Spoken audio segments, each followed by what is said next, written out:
So, a brief introduction of things around here will basically be to say that I've been running VVM tests now for 10 years. Since 1996, probably recording music before that time.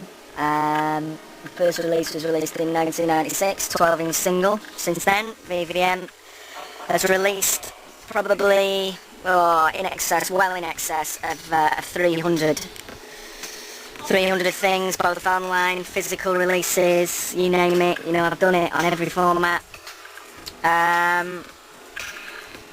Currently, the project I'm working on is the VVM 365 project, whereby there's a track recorded every single day for 365 days this year. At least one track. I think so far we're up to 500 tracks and we've not finished August, so it's not a bad output. The reason for doing this was basically to challenge myself. There's quite a lot of technological advances these days, quite a lot of things possible, and maybe we've not really got the drive and we just take it easy and just think, well, we'll put a CD out there and that'll be enough, but you can basically do a lot more, offer a lot more. People can remix things, they can do whatever they want. So the 365 project is basically a multimedia project for me, where I'm encouraging people to remix what is actually there, and I guess it's a direct project whereby I can create something one day, it's uploaded, someone can remix it the next day, or they can access it the same day, which cuts out any kind of delay from like making things to releasing things, maybe.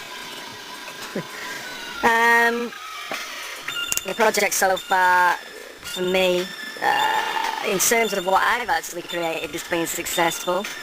I'm quite happy with the way it's gone. You know, I found it fairly easy due to all the preparations I made last year in terms of getting things ready. So I've got a very fast workflow and I can create.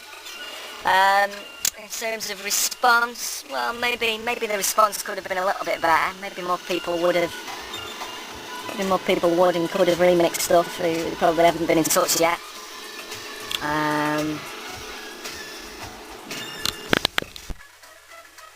There's still good interest for like what's going on, with in excess of 500 people coming to the site each day, the website to pull stuff down and maybe distribute it, and then it gets out there other ways. So I guess I probably won't know what the outcome of doing all this will be until, well, probably take maybe a couple of years, depending like for it to seep out there and for the people to do stuff, or maybe not do anything. I mean, a lot of the tracks are finished audio pieces. Other tracks are merely sketches, which I guess people can then use in their own compositions. You know, that's easy enough. As you can see, kind of from looking around this room here, there's a huge big archive of audio for me to tap into. You know, we've got all the vinyl on the back wall there. 7-inch singles with boxes and boxes and boxes of 7-inch singles. Every style of music, 12 inches, even more 12 inches over there. Right the way across to CDs, hundreds of CDs. I know in the past, like, VVM's been very much like sample based.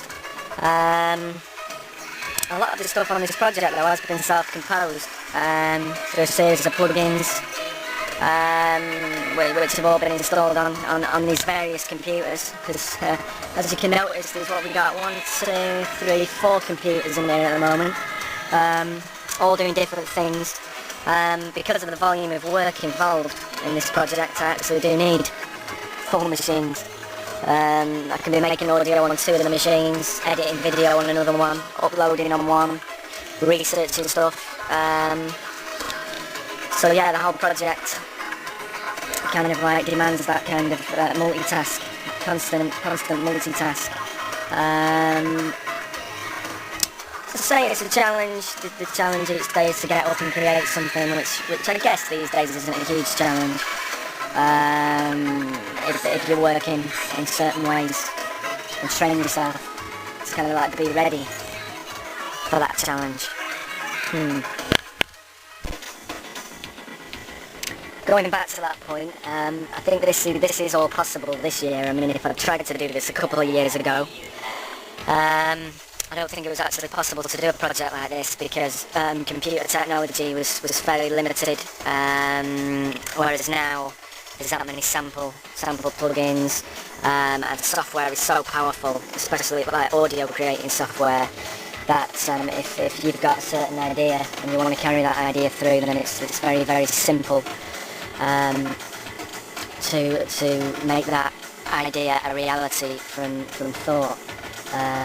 Whereas in the past it probably wasn't. You'd have to take like days and days and days to like program synths, and it was just a bit of a joke, to be honest. Whereas now you can just turn something on and you can have every single drum machine ever built at your fingertips, which makes the creative process a lot more fun and a lot more immediate. But of course you've got to keep on top of this, because I know there's an argument at the moment whereby if you've got a lot of choice, then you don't really choose anything. But I seem to have found the opposite at the moment. So I mean, the project's not really posed very many major issues in terms of creating stuff. The biggest issue has been finding the time to create things, because I'm sure you can all imagine it does take a while to actually put some of these tracks together. There's a certain demand on my own personal time and personal life this year, but it's not a huge demand, you know. I still get a time to go out and get wrecked out there, so that's just part of the challenge. I mean, it's no more challenging than going to a 9 to 5 job. So yeah, just continue it. It's 3 months left now, 3-4 months, so 2/3 of the way through, or 3/4 of the way through, or whatever that is. And yeah, it's been fun so far, the majority of the time. As for living my way through this, the projects, as you said, absolutely no funding. But then again, I look for no funding, I just don't care. If you look for funding, maybe you've got to jump through some arts loops for people who will try and pigeon it and package it, you know, in some certain way for you to create. So basically, by doing it the way I'm doing it, I'm not answerable to anybody, and I can just do what I want. If I want to stop it tomorrow, I'll stop it. If I want to sample whoever I want to sample tomorrow, I can sample them. So it's very much dependent on mood and what the hell, you know, I want to do. I mean, the major thing is, you know, we're just doing it and just seeing what happens, with nobody interfering. There's no external forces. I think as soon as you involve arts people or people who fund you in certain ways, and they kind of like will take a little bit away from what you're doing, because you have to compromise somewhat these days in that field to fit into the nice little boxes which they want to put everybody in. So at least by doing it myself, I'm free to do what the hell I want, even though I struggle financially. But that's just part of it this year, you know. After this year, I guess the struggle won't be as immediate